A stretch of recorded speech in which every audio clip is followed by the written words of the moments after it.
প্রায়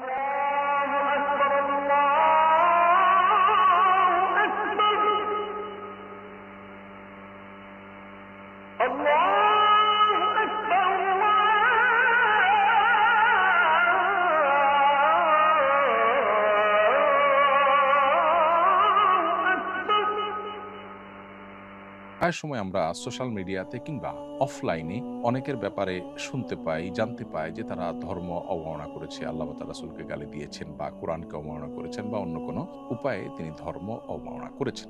এই ধরনের অভিযোগ কারোর ব্যাপারে যদি উঠে, তাহলে সাথে সাথেই আমরা সেটাকে বিশ্বাস করে ওই ব্যক্তির বিচারের ভার নিজের কাঁধে তুলে নেওয়ার কাজটি আমাদের জন্য মোটেও সমীচীন হবে না। ইসলাম একজন মানুষ সম্পর্কে কোনো অভিযোগ উঠলেই সেটাকে যাচাই বাছাই করা ছাড়া বা সেটা প্রমাণিত হওয়া ছাড়া কোনো অবস্থান গ্রহণ করতে আমাদেরকে অনুমোদন করেন। আল্লাহ সুবহানাহু ওয়া তাআলা বলেছেন, ওয়ালা তাকফু মা লাইসা লাকা বিহি ইলম, যে বিষয়ে তুমি নিশ্চিতভাবে জানো না সে বিষয়ে কোনো অবস্থান গ্রহণ করতে যাবে না। আল্লাহ সুবহানাহু ওয়া তাআলা আরো বলেছেন যে কোনো ফাসিক যদি তোমাদের কাছে কোনো সংবাদ নিয়ে আসে ফাতাবাইয়ানু, তাহলে সেই সংবাদ তোমরা যাচাই করবে, সেটার সত্যতা নিশ্চিত হওয়ার চেষ্টা করবে, পরখ করে দেখবে। যদি না করো তাহলে সেক্ষেত্রে তোমরা অন্যের কথায় এমন কিছু করে বসতে পারো যেটা তোমাদেরকে ক্ষতির মুখে ফেলতে পারে। এই ঘটনা আমাদের দেশে প্রায় ঘটে, অর্থাৎ ধর্ম অবমাননার অভিযোগ উঠেছে আর আমরা সংক্ষুব্ধ হয়ে সেই অভিযুক্ত ব্যক্তিকে পিটিয়ে মেরে ফেলেছি, কখনো পুড়ে ফেলা হয়েছে। এ ধরনের ঘটনা শোনা যায়, যেটা খুবই দুর্ভাগ্যজনক একটি বিষয়। আমাদের সকল মুসলিমদের এই বিষয়টি জানতে হবে যে কোনো ব্যক্তির সম্পর্কে অভিযোগ উঠলেই আমরা সংক্ষুব্ধ হয়ে তার উপর চড়াও হওয়া এবং তাকে পিটিয়ে মেরে ফেলার এই রাইট বা সুযোগ ইসলাম আমাদের জন্য রাখেনি। বরং এই বিষয়টি আসলে তিনি ঘটিয়েছেন কিনা বা তিনি কি বলেছেন সেটার বিচার বিশ্লেষণ করা পর্যন্ত আমাদেরকে অপেক্ষা করতে হবে। একটা মানুষের জীবনের মূল্য অনেক। অতএব কোনো অভিযোগ উঠলেই হতে পারে কেউ পরিকল্পিতভাবে তার নামে মিথ্যা অভিযোগ তুলেছে, হয়তো তিনি যা বলেছেন তার মধ্যে রংসং দিয়ে সেটাকে উপস্থাপন করা হয়েছে, হয়তো কেউ শত্রুতা উদ্ধার করবার চেষ্টা করছে, হয়তোবা তিনি যে বলেছেন সেটার পেছনের অন্য কোনো ঘটনা থাকতে পারে, তার ওজরের কোনো জায়গা থাকতে পারে। এক কথায় কোনো ব্যক্তির বিরুদ্ধে ধর্ম অবমাননার অভিযোগ উঠলেই আমরা তাকে অপরাধী মনে করা এবং অপরাধী মনে করে তাকে বিচারের কাজ নিজের কাঁধে তুলে নিয়ে আমরা তার উপর চড়াও হওয়া, এটা উচিত নয়। নবী করিম সাল্লাল্লাহু আলাইহি ওয়াসাল্লাম তার কাছে যখন সাহাবায়ে কেরাম অনেক সময় জিজ্ঞাসা করতেন, হে আল্লাহর রাসূল, অমুকে এই কথা বলেছে, এই কাজ করেছে, যার ফলে আমার মনে হয় তার মৃত্যুদণ্ড হওয়া উচিত, আপনি আমাকে কি অনুমতি দিবেন, আমি তার গর্দান উড়িয়ে দিব। এখানে দেখা যায় যে নবী করিম সাল্লাল্লাহু আলাইহি ওয়াসাল্লাম মদিনা রাষ্ট্রের বিচারিক প্রধান হিসাবে তার অনুমোদনের অপেক্ষা করতেন সাহাবায়ে কেরাম। এ ধরনের ঘটনায় বা এ ধরনের আর্গুমেন্টের ক্ষেত্রে নবীজি কখনো কাউকে পারমিশন দিয়েছেন এমনটা সচরাচর দেখা যায় না। এখান থেকে বোঝা যায় যে সাহাবীরা পর্যন্ত নিজের বিচারে কেউ মৃত্যুদণ্ডের উপযুক্ত মনে হলেও নিজে মৃত্যুদণ্ড সরাসরি কার্যকর না করে নবী সাল্লাল্লাহু আলাইহি ওয়াসাল্লামের অনুমোদনের অপেক্ষা করতেন এবং তার কাছ থেকে পারমিশন নিতেন। এখানে কিন্তু একটা শৃঙ্খলা বোধের শিক্ষা আমরা পাই। বিধায় কোনো ব্যক্তির বিরুদ্ধে ধর্ম অবমাননার অভিযোগ উঠলেই তাকে অপরাধী মনে করা এবং তার বিচারের ভার নিজের কাঁধে তুলে নিয়ে তার উপর চড়াও হওয়া, তাকে পিটিয়ে মেরে ফেলা কোনো অবস্থাতেই আমাদের জন্য জায়েজ নয়।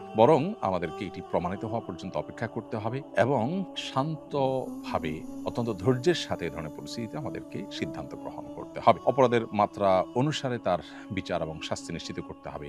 নির্দোষ যদি প্রমাণিত হয় তাহলে সেক্ষেত্রে তাই কোনো শাস্তি দেওয়া যাবে না। এই বিষয়টি আমাদেরকে প্রত্যেকটা মানুষকে খেয়াল রাখতে হবে।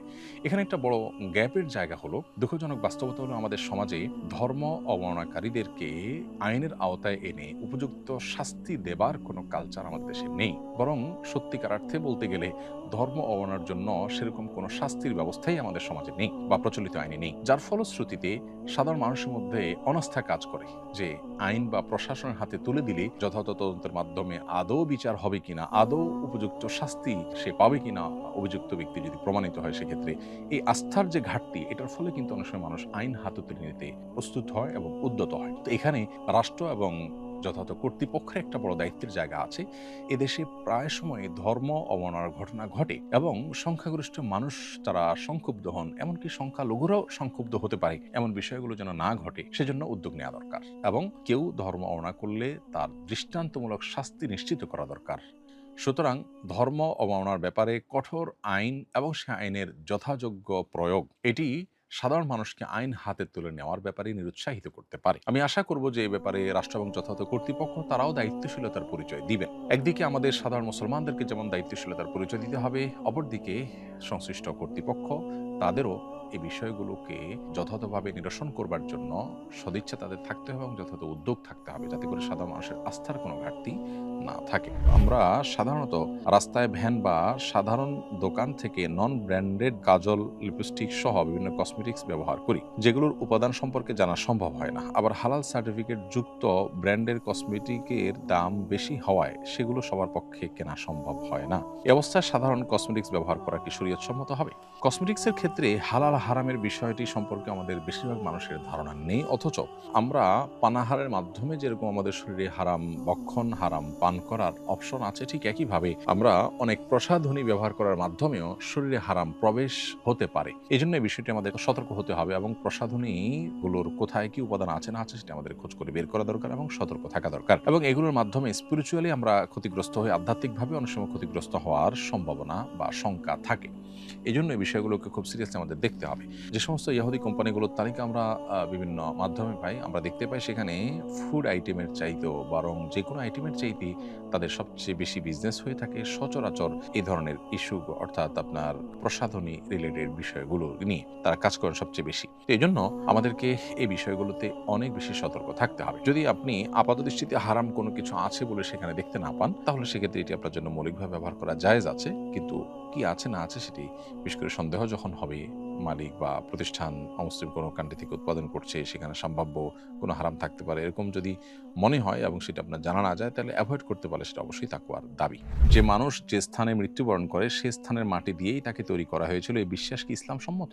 মুস্তাদরাক হাকিমে আবু সাঈদ খুদরি রাদিয়াল্লাহু আনহু থেকে একটি হাদিস বর্ণিত হয়েছে যে নবী সাল্লাল্লাহু আলাইহি ওয়াসাল্লাম একবার এক ব্যক্তির জানাজা পড়ে একটা কবরের পাশ দিয়ে যাচ্ছিলেন। তিনি জিজ্ঞাসা করলেন, এটি কার কবর? সাহাবীরা উত্তরে বললেন, এটি অমুক ইথিওপিয়ান মানুষের কবর। তখন নবী সাল্লাল্লাহু আলাইহি ওয়াসাল্লাম বলেছেন, লা ইলাহা ইল্লাল্লাহ, আল্লাহ ছাড়া সত্যিকার কোনো মাবুদ নাই। তিনি যেই মাটি থেকে তৈরি হয়েছিলেন সেই মাটিতেই আবার তিনি ফিরে এসেছেন। এই হাদিসের ব্যাখ্যা অনেকে বলেন যে কেউ কোনো মাটিতে দাফন হলে তিনি মূলত এই মাটি থেকেই তৈরি হয়েছেন বা তার মূল উপাদান সেই মাটি, এটা এখান থেকে বোঝা যায়। আবার এর একটা ব্যাখ্যা এটাও যে মানুষ মাটি থেকে তৈরি এবং আবার সেই মাটিতেই মানুষকে ফিরে আসতে হয়। অতএব একটা ব্যাখ্যার আলোকে যেহেতু এটি বলার সুযোগ আছে, অতএব এটাকে ইসলামসম্মত বিশ্বাস বা ধারণা বলা যেতে পারে। রাস্তার বিদ্যুৎ ট্রেনে ব্যাডমিন্টন খেলছি কয়েক বছর ধরে, আনুমানিক হিসাবে প্রায় 4,000 টাকা বিল আসে, করণীয় কি? উত্তর হলো যে আপনি যেখান থেকে বিদ্যুৎ টেনেছেন সেখানে আপনাকে টাকাটা ফেরত দিতে হবে সংশ্লিষ্ট প্রতিষ্ঠানে। রাস্তার বিদ্যুৎ বলতে যে কোম্পানির বিদ্যুৎ, সেই কোম্পানির বিদ্যুৎ যদি আপনি নিয়ে থাকেন, সেই কোম্পানিতে কোনোভাবে